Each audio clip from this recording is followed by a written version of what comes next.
성김주일이고 청년주일입니다. 그래서 오늘 새 성서 본문을 제가 몇 번 읽었더니 공통된 주제는 성령이었습니다. 오늘 제가 청년들에게 칭찬하고 싶은데 예배를 참 제 마음에 들게 자꾸 인도를 하고 있어요. 인도자도 마찬가지지만 기도자도 내가 보니까 성경 새 본문을 다 읽었어요. 다 읽었어요. 예언이가. 네, 압니다.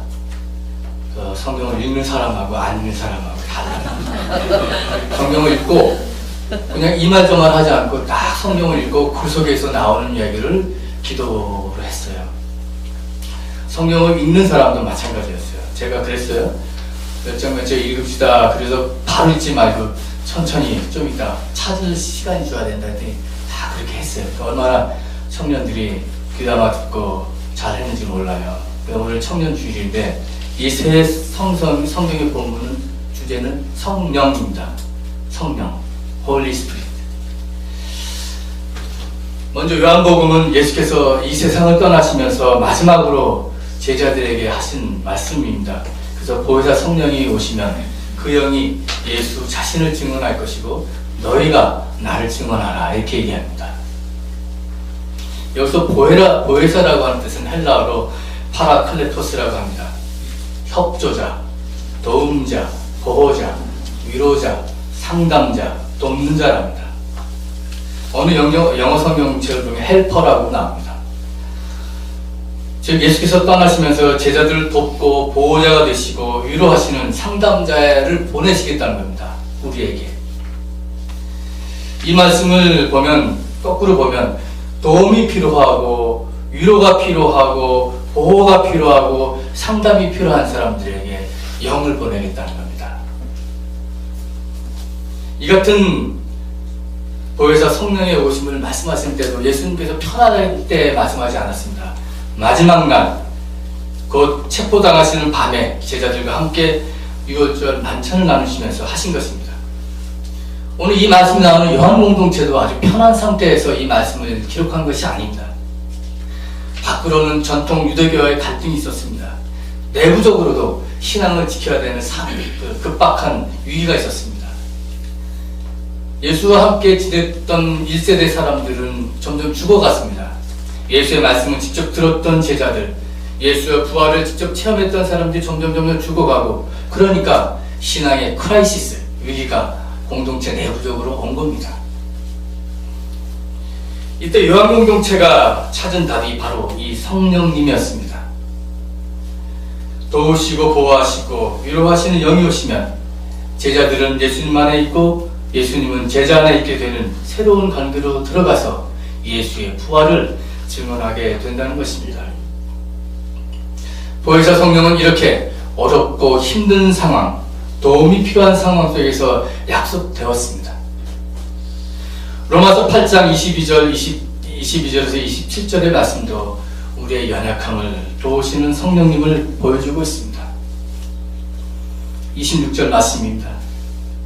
이와 같이 성령께서도 우리의 약함을 도와주십니다.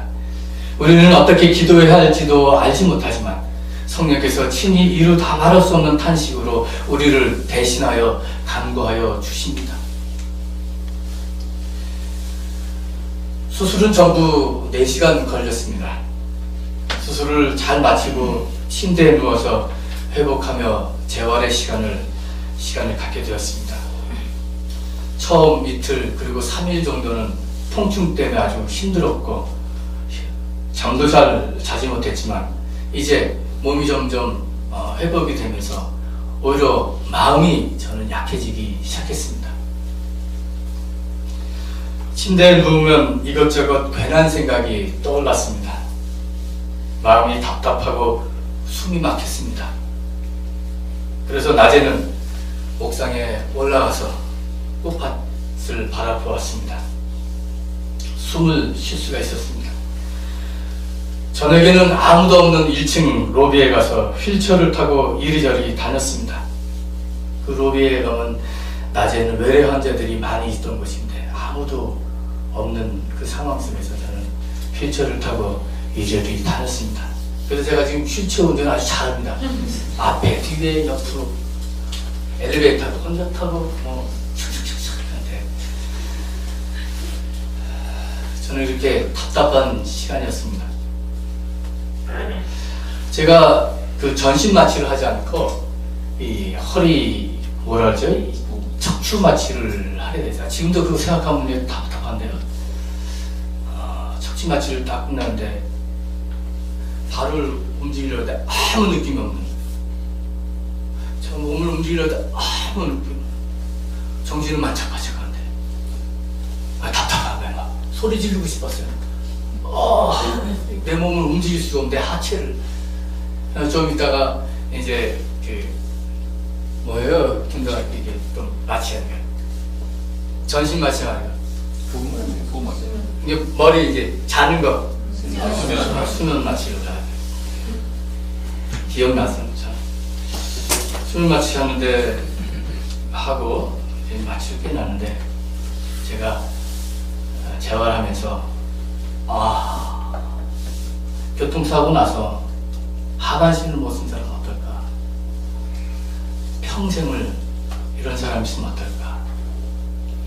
의료사고 나서 이런 사람은 어떨까? 제 친구 중에 중도 실명된 블라인드가 됐어요. 맹인이 됐어요. 그 친구가 생각이 났어요. 제 동료 목사님 중에 민중교회 목회하다가 반신불수가 뇌졸중에서 반신불수가 된 그 목사가 생각이 났어요. 어릴 때부터 청각장애인으로 태어났던 성남의 서덕성 목사가 생각이 났어요. 나는 한 달 반 있으면 나갈 텐데 이 사람들은 평생을 이렇게 살아가야 되는데 얼마나 힘들고 얼마나 아플까.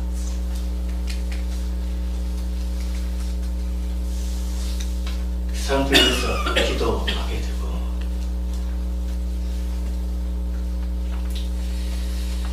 우리가 살아가면서 맞이하게 되는 고난을 우리는 어떻게 대할 것인가. 설교 준비하면서 지금 읽었던 로마서 8장 26절은 정말 저에게 힘이 되었습니다.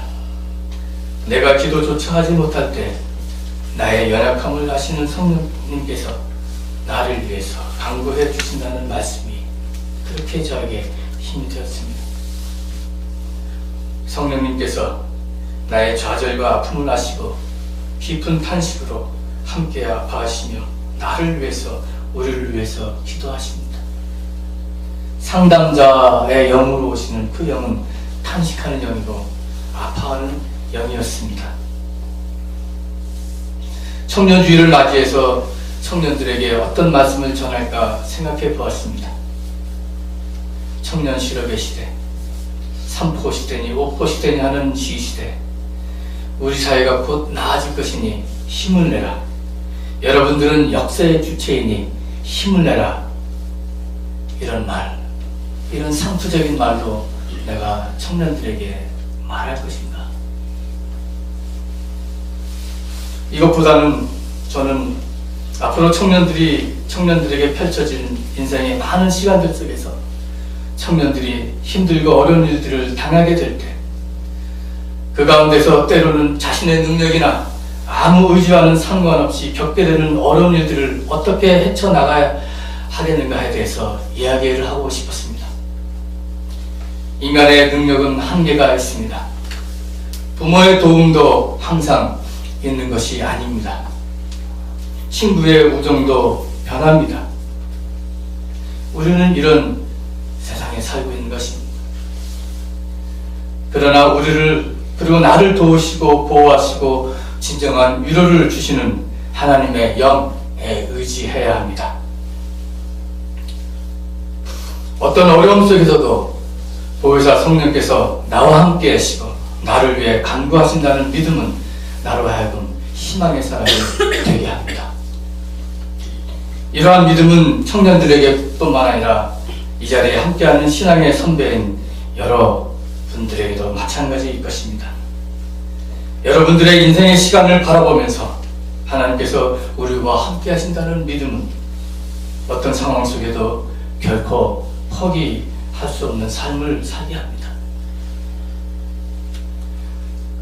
그런 믿음은 나 자신의 자아를 사랑하고 존중하는 자존감이 높아지는 사람이 될 뿐만 아니라 새로운 가치관으로 우리의 눈을 뜨게 합니다. 그것은 약자에 대한 관심입니다. 나를 위해서 내가 말할 수 없는 탄식에 기도조차 할 수 없는 상황 속에서 나를 위해서 탄식하시고 간구하시고 기도하시는 그 성령은 나뿐만 아니라 나와 같은 상황 속에 있는 다른 어려운 사람들을 위해서도 기도하시는 그런 영이라는 겁니다. 그런 영이 함께 하시는 타자에 대한, 약자에 대한 눈이 우리에게 열린다는 겁니다. 그것이 성령님의 사람이 되는 겁니다. 박노해 시인이 이런 시를 썼습니다. 몸의 중심은 신장이 아니다. 몸이 아플 때 아픈 것이 중심이 된다. 가족의 중심은 아빠가 아니다. 아픈 사람이 가족의 중심이 된다. 총구 앞에 인간의 존엄성이 짓밟히고 양심과 정의와 아이들이 학살되는 곳, 이 순간 그곳이 세계의 중심이다. 국경과 종교와 인종을 넘어 피해 젖은 그대 곁에 지금 나 역시 서 있다. 지금 나 거기 서 있다. 우리 가족의 중심은 아버지도 아니고 어머니도 아닙니다. 자식도 아닙니다. 아픈 사람이 중심입니다. 우리 공동체의 중심은 목사도 아닙니다. 장로도 아닙니다. 외롭고 쓸쓸하고 답답한 마음을 가진 사람, 아픈 사람이 우리 공동체의 중심입니다. 이 세계의 중심은 워싱턴 DC나 런던이나 프랑크푸르트가 아니라 지금 피 흘리며 죽어가는 팔레스타인 땅입니다. 길거리 이름은 알 수 없으나 아동들의 학대, 아동의 노동, 아동 성매매가 성행하는 인도의 어느 뒷골목의 시장이고 방글라데시의 가난한 동네입니다. 이것이 이 세상의 중심입니다. 나를 포기하지 않고 나를 위해 기도하시는 성령의 역사를 아는 사람은 다른 사람, 특히 가난한 사람들과 힘없는 사람들과 아픈 사람들 속에 역사하시는 성령의 역사에 눈을 뜨고 그것에 함께해야 합니다. 이렇게 성령님의 사람은 나로 시작해서 약자를 향해 시선이 옮겨집니다. 아시시 프란시스코는 부유한 가정에서 태어나서 부족함을 모르고 자랐습니다. 10대부터 사람들과 어울리면서 사치스러운 생활을 했고 돈을 물쓰듯 했습니다. 최고급의 옷을 입고 또래 친구들로부터 인기를 받으며 살던 그가 어느 날 하나님을 체험하게 됩니다. 회심 후 이제는 많은 시간을 침묵했고 기도했고 동시에 지역에 사는 가난한 사람들에게 음식과 돈을 가져다 주기 시작했습니다. 예전 같으면 그냥 지나쳤을 나병 환자들이 모여 살던 집으로 찾아가서 한 사람 한 사람의 손에 입을 맞췄다고 합니다. 겸손, 가난, 단수는 그의 기도와 함께 삶의 주축돌이 되었습니다. 그의 사랑은 인간에서 이제 그래서 만물로 확장되고 있습니다. 그에게 만물은 하나님의 형상이자 하나님의 선물이고 하나님의 모습을 만날 수 있는, 찾을 수 있는 자리였습니다. 존재하는 모든 것에서 하나님의 긍정을,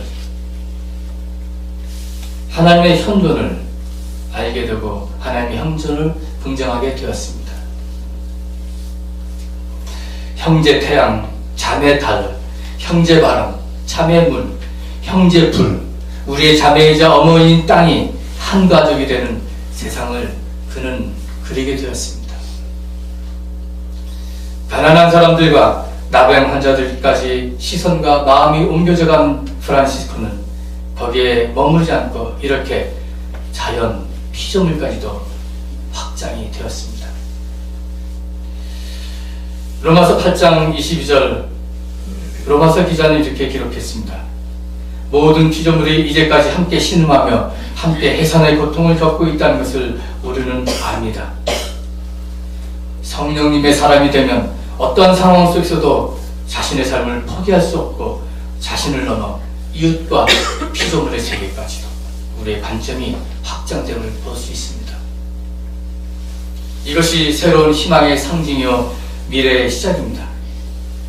오순절 성령 강림 사건이 바로 초대교회의 새로운 시작이었습니다. 성령의 역사가 일어났습니다. 오순절이 되자 많은 제자들이 방언하기 시작했습니다. 그래서 예루살렘에 있던 세계 각국에서 온 유대인들이 그것을 듣게 되었습니다. 그러자 더러는 이 사람들이 술에 취해서 말한다고 조롱했습니다. 이때 베드로는 이 사람이 술에 취한 것이 아니라 하나님께서 예언자 요엘을 시켜서 말씀하신 대로 된 것이라고 했습니다. 그것이 사도행전 2장 17절에서 21절 맞습니다. 제가 길지만 다시 한번 읽겠습니다. 하나님께서 말씀하십니다. 마지막 날에 나는 내 영을 모든 사람에게 부어주겠다. 너희의 아들들과 너희의 딸들은 예언을 하고 너희의 젊은이들은 환상을 보고 너희의 늙은이들은 꿈을 꿀 것이다. 그날에는 나는 내 영을 내 남종들과 내 여종들에게도 부어주겠으니 그들도 예언을 할 것이다. 또 나는 위로 하늘에 놀라운 일을 나타내고 아래로 땅에 징조를 나타낼 것이니 곧 피와 불과 자욱한 연기이다. 주님의 크고 영화로운 날이 오기 전에 해는 변해서 어둠이 되고 다른 변에서 피가 될 것이다. 그러나 주님의 이름을 부르는 사람은 구원을 얻을 것이다. 아들들과 딸들이 예언을 합니다. 젊은이들이 환상을 봅니다. 늙은이들이 꿈을 꿉니다. 남종들과 여종들도 예언을 합니다. 예언을 하고 환상을 보고 꿈을 꾸는 것은 새로운 시대를 여는 겁니다. 성령의 역사입니다. 청년 여러분, 그리고 이 자리에 계시는 세미적교회 여러분, 우리 모두 성령님의 사람이 되어 자신과 이웃과 피조물의 전체를 보게 되면 이렇게 예언과 환상과 꿈의 시대의 사람이 됩니다. 하나님 나라의 희망의 전도사가 되어 예수의 부활을 증언하며 역사의 봄을 만드는 것입니다. 보혜사 성령이 우리와 함께 하십니다. 성령님의 사람이 되어 어떤 상황 속에서도 포기하지 말고 자신의 가치를 깨닫고 성장하시기 바랍니다.